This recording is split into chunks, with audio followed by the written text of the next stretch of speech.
اللہ کے نبی سوال کرتے ہیں بتاؤ کیا میں نے تم تک اللہ کا دین پہنچا دیا؟ کیا میں نے دین پہنچانے کا حق ادا کر دیا؟ سارے صحابہ نے کہا ہاں اللہ کے نبی آپ نے قرآن ایمان دین ہم تک پہنچا دیا۔ کہا اللہ پھر تو گواہ ہو جا، اے اللہ تو گواہ ہو جا، جو ہدایت کا نور تو نے مجھ تک پہنچایا تھا میں نے وہ آگے منتقل کر دیا، چھپایا نہیں، دبایا نہیں، کچھ بتا دیا کچھ روک لیا نہیں، جس طرح اللہ تو بتاتا گیا میں اس کو تیرے بندوں تک منتقل کرتا گیا۔ رسول اللہ صلی اللہ علیہ وسلم اس ہدایت کے نور کو لوگوں تک پہنچاتے ہیں، لیکن دل کی دنیا کو بدلنے والا مختار کل ہدایت دینے والا وہ صرف ایک اللہ عز و جل ہے۔ رسول اللہ صلی اللہ علیہ وسلم نے اصحاب کرام کے سامنے اس لا الہ الا اللہ کی دعوت کو پیش کیا، یہ نور تھا جو اپنے اصحاب کے سامنے پیش کیا، نتیجے میں ظلم ہوا، مصیبتیں ہوئی، دنیا کے ہر طرح کا ظلم لا الہ الا اللہ کی دعوت دینے والے رسول کے اوپر توڑا گیا۔ ابو بکر دوڑتے ہوئے آئے، دیکھتے ہیں کفار نے نبی کے گلے میں چادر ڈال کے بل دی ہوئی ہے، نبی کی آنکھیں ابل رہی ہیں، ان کو دھکا دے کر گراتے ہیں، نبی کے گلے سے چادر کھولتے ہیں اور کہتے ہیں تم اس شخص کو قتل کرنا چاہتے ہو جو کہتا ہے لا الہ الا اللہ، تم اس کو مارنا چاہتے ہو جس کی دعوت توحید ہے، جس کی دعوت لا الہ الا اللہ کی دعوت ہے۔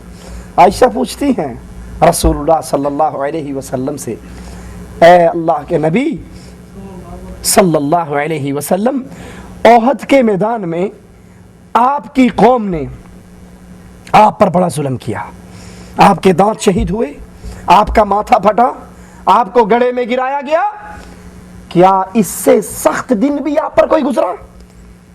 غور کیجئے، یہ نور ہدایت، یہ قرآن کی روشنی آپ تک اور مجھ تک مفت میں نہیں پہنچی، گھر بیٹھے یہ نہیں پہنچی۔ ہم بھی اس دین کو سیکھ کر گھر بیٹھ جائیں گے تو آگے یہ نور کون پھیلائے گا؟ آؤ ذرا سنو، یہ قرآن جو آپ کے ہاتھ میں ہے، یہ حدیث جو آپ کے ہاتھ میں ہے، واللہ واللہ واللہ اگر نبی اور نبی کے صحابہ اس دین کو لے کر گھروں میں بیٹھ جاتے، اس کی دعوت کا کام نہ کرتے، کوئی یقین ہے ہم میں سے کوئی مسلمان ہوتا، ہم میں سے کوئی عیسائی ہوتا، کوئی ہندو ہوتا، کوئی سکھ ہوتا؟ یہ آج آپ اور میں مسلمان ہیں تو کس لیے کہ اس دین کو رسول اللہ صلی اللہ علیہ وسلم نے ہر طرح کی مصیبتوں کو برداشت کیا لیکن دین کی دعوت سے باز۔ عائشہ پوچھتی ہے یا رسول اللہ صلی اللہ علیہ وسلم، کوئی اس سے سخت دن بھی آپ پر گزرا احد کے دن سے بھی؟ کہنے لگے ہاں، ایک دن احد کے دن سے بھی سخت دن تھا۔ اللہ کے نبی وہ دن کون سا تھا؟ فرماتے ہیں میں اہل مکہ سے مایوس ہوا، میں طائف کی طرف نکلا، یہ سوچ کر مکہ والے تو کلمہ نہیں پڑھتے، ہو سکتا ہے طائف والے کلمہ پڑھ لیں۔ میں طائف کے سرداروں کو جا کر ملا، میں نے کہا میری ایک دعوت ہے، مان لو تو عرب و عجم کے مالک بن جاؤ گے، نہ مانو تو ایک درخواست کرتا ہوں میرے معاملے کی خبر کسی کو نہ کرنا، خاموش رہنا۔ کہا کیا دعوت ہے؟ رسول اللہ صلی اللہ علیہ وسلم نے اہل طائف کے سامنے عرش والے سچے رب کی توحید کی دعوت کو پیش کیا۔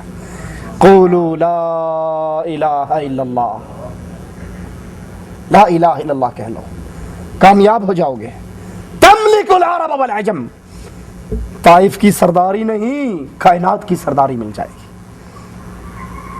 ان ظالموں نے نہ تو میرے آقا کی بات کو مانا اور نہ آقا کی بات کو راز میں رکھا، اور ظلم یہیں پہ ختم نہیں کیا، نوجوان لڑکوں کو رسول اللہ صلی اللہ علیہ وسلم کے پیچھے لگایا، آوارہ نوجوان لڑکے۔ ایک لمحے کے لیے سوچو تو صحیح،